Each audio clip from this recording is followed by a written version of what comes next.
tema de hoje são as convulsões, crises convulsivas.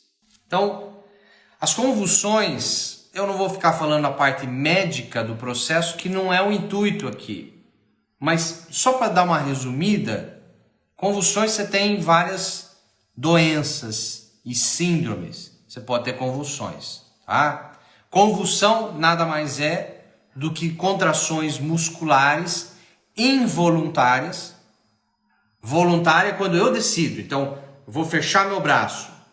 É voluntário, eu quero. Conscientemente, eu quero fechar o meu braço. Aí contrai um músculo. Mas quando esse músculo ele dá espasmos involuntários e eu perco a consciência e desmaio, essa combinação do desmaio com contrações musculares involuntárias, eles deram um nome para isso. E o nome que deram é de convulsões, certo? Existem alguns tipos de convulsões que não têm as contrações musculares, que é onde a pessoa fica fitando no ar. Sabe quando você acorda? É muito parecido quando você acorda e ainda teu cérebro não pegou no tranco e a pessoa fica fitando no ar. Ela fica olhando para um ponto e perde a noção do espaço durante uns 10 segundos. Esse momento, em crianças principalmente, ela é considerado um tipo específico de convulsão, tá? Mas não é essa convulsão que nós vamos falar. Nós vamos falar hoje sobre as convulsões clássicas, aquela que a pessoa desmaia e aí ela começa a ter contrações musculares, pode ter excesso de salivação, etc, etc. A primeira coisa a informar sobre isso é que ninguém engole a língua. Isso é um mito dentro dessa área. É um mito, tá? A língua está presa. Ninguém vai engolir a língua. Então ninguém tem que segurar a língua de ninguém quando está... E eu já trabalhei como socorrista no período da faculdade em ambulância, na rodovia. Ninguém tem que ficar segurando. Se você colocar a mão na boca, dentro da boca de uma pessoa que está tendo crise convulsiva, é muito perigoso você perder o dedo. Porque numa dessas ela pode fechar violentamente os dentes, a boca, e morder com uma tal força que pode fazer um ferimento gravíssimo nos dedos. Então, não tem que segurar a língua de ninguém. Ninguém é sapo para engolir a língua. Nem o sapo engole a língua. O que acontece é o excesso de salivação. A pessoa pode broncoaspirar aquilo para os brônquios, para o pulmão. Por isso que a pessoa está convulsionando, você não tem muito o que fazer. Você tem que virar a pessoa de lado, para a baba, para a saliva escorrer. É isso que tem que fazer. Mas hoje a gente não vai entrar nesse ponto dos primeiros socorros, não. Não é o intuito aqui da noite. O intuito da noite é saber a origem. Por que começou? Da onde veio? Na medicina convencional, existem algumas causas de convulsão. Na medicina convencional, tá? Febre em crianças pode gerar convulsões. Muita gente já viu isso. A criança tem uma febre de 39, a chance dela convulsionar é grande. Fatores de estresse excessivo, de muito estímulo dos órgãos sensoriais. Lembra na biologia, quando você estudou no ensino médio, fundamental médio, você estudou os 5 órgãos dos sentidos, né? Você tinha a visão, a audição, o tato, o paladar e o olfato. Então esses órgãos dos sentidos, na medicina convencional, quando existe algum problema que a medicina não entende o que é esse problema, e é super estimulado com gatilhos sensoriais fortes, um cheiro muito forte, algo que viu, um som muito forte, um ruído muito forte, um gosto, um paladar. Esse pode ser um gatilho para iniciar a convulsão. Isso pode ser um gatilho para iniciar as convulsões. Dentro da medicina, da visão da medicina convencional. Então, o excesso de estímulo, quando você tem um problema a nível do sistema nervoso central, com crianças, febre, excesso de estresse, vamos chamar de estresse, o excesso de estímulo emocional, estresse, a medicina convencional fala de falta de sono. A falta de sono pode ser uma causa. Mas tudo isso são possibilidades dentro da medicina convencional. Isso, se você digitar no Google, você vai ver isso. Doenças, síndrome, febre, excesso de estímulos são gatilhos, excesso de estímulo sensorial. Tudo isso são gatilhos e possíveis causas das convulsões. Só que agora nós vamos entrar na parte mais profunda. E a gente vai entender as causas emocionais de choques, traumas, conflitos emocionais que desencadeiam mais tarde, convulsões. Então, a primeira coisa é a gente entender, você tem estímulo dos músculos. Quando o indivíduo tem convulsão, o que acontece? Ele tem espasmos musculares, geralmente pelo corpo inteiro. O conflito em relação a músculo é um conflito de impotência, lembre disso. Quando você tem uma doença, um sintoma que atinge musculatura, nós estamos dentro de conflitos emocionais chamados conflitos de impotência. O que é impotência? Conflito de impotência é o conflito de não se sentir capaz de fazer um movimento. Não se sentir capaz, forte o bastante, de fazer um movimento. Então, o conflito emocional que gera convulsões, a pessoa vivenciou um conflito emocional que ela se sentiu impotente, incapaz de fazer um movimento. Mas que movimento é esse, Gustavo? Geralmente tem medo e perigo associado. Os conflitos emocionais que geram convulsões, a gente tem medo, perigo, ameaça próxima e sentimento de impotência em conseguir fazer um movimento específico.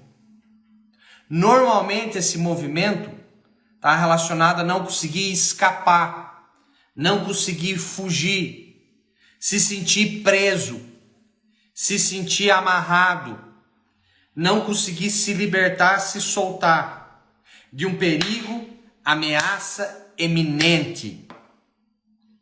Então você imagina um indivíduo que foi pego quando criança e foi segurado. Daqui você não sai.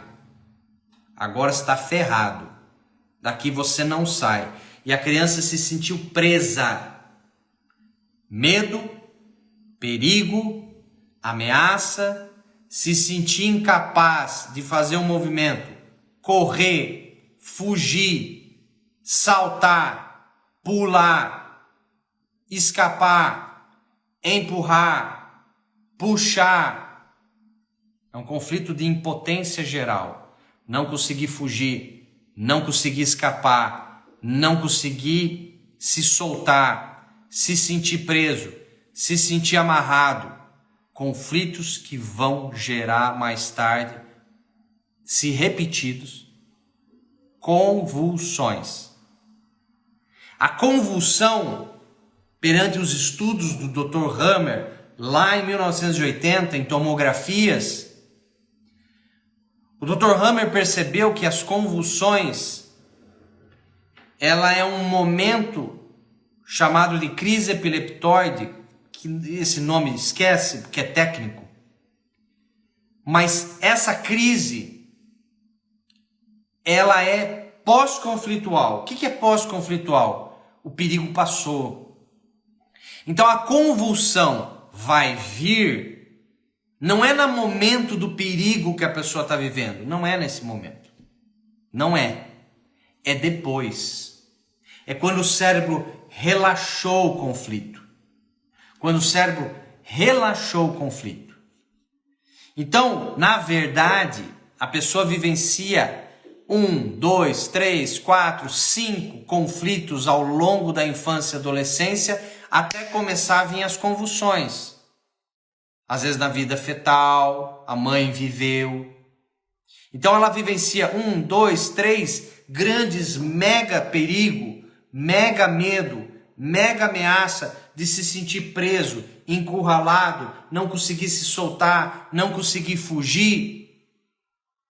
E depois ela não vivencia mais conflito nenhum. Ela só vivencia gatilhos. Gatilhos de algo que ela viu, que ficou memorizado. Aquele ambiente, aquela pessoa, aquele assunto, aquele cheiro. Então você imagina uma criança que vai num shopping. E aí ela tem 5 aninhos de idade. E aí acontece alguma coisa onde ela se sente ameaçada, um perigo com ela ou com a mãe, que se sentiu presa, ameaçada. Ali o cérebro da criança vai gravar ambiente fechado, shopping, um monte de pessoas, temperatura do local, cheiro, etc. O cérebro vai memorizar toda a cena que está sendo vivenciada naquele exato momento. E depois, mais tarde, ao longo da vida, todas essas informações do que ela viu, do que ela ouviu, escutou, do que ela sentiu cheiro, do que encostou nela, todas essas informações podem ser gatilhos que depois, mais tarde, vai disparar a convulsão. Então, Gustavo, dá para tratar a convulsão e curar as convulsões? Dá, lógico que dá. Óbvio que dá. Mas você tem que entender como funciona e chegar nesses eventos. E Gustavo, como que chega nesses eventos? Com técnicas.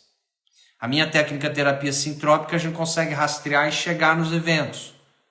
Às vezes, com algum tipo de hipnose você pode chegar nesses eventos. Com alguma outra técnica você pode fazer isso. Sabendo quais foram as idades, sabendo que eventos foram esses, qual foi o cenário, aonde aconteceu, aonde foi esse perigo, aonde foi esse sentimento de impotência e não conseguir fugir, se soltar, que hoje pode ser até bobagem. Hoje pode ser algo que você olha lá para trás e fala, mas aquilo foi besteira. Besteira agora, como adulto. Mas lá, quando criança, foi algo mega perturbador. Foi algo mega perturbador. Medo, perigo, ameaça, se sentir preso, encurralado, sem saída, não conseguir fugir, se sentir impotente, não conseguir fazer um movimento, correr, fugir, saltar, lutar, empurrar. Tem que ter músculo, os músculos envolvidos, o sentimento de impotência em fazer movimentos envolvido. Tem que ter uma cena dessa. Não é algo metafórico, ai que eu me senti impotente em estudar para medicina. Não tem nada a ver com isso. Nós estamos falando de uma impotência real. Nós estamos falando de se sentir incapaz no real de fazer um movimento. Correr, pular, fugir, escapar. Normalmente tem algo assim. Se é uma criança pequena, então a mãe vivenciou na vida fetal. Se a criança tem até 3, 5 anos de idade, provavelmente não foi a criança que viveu, foi a mãe. Foi a mãe. E aí quem entende do meu tratamento sabe que eu trato a mãe e o filho. Porque para curar tem que tratar os dois. Crianças até 10 anos de idade, provavelmente mais de 90%, não é ela que vivenciou o evento, não é.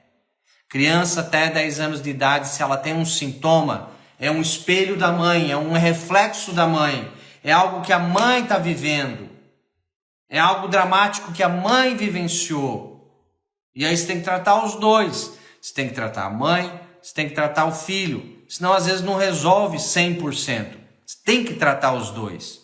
Criança até 10 anos de idade, Tem que tratar mãe e filho. Aí sim tem resultados bons. Aí sim pode chegar ao ponto de curar. Certo? Muito bem. Estamos chegando aí com 20 minutos. Esse é um assunto curto. Não é um assunto muito longo, não. Eu podia aqui ficar dando muitos exemplos e falar um pouco mais aprofundado. Mas não é um momento agora, porque não é um curso isso.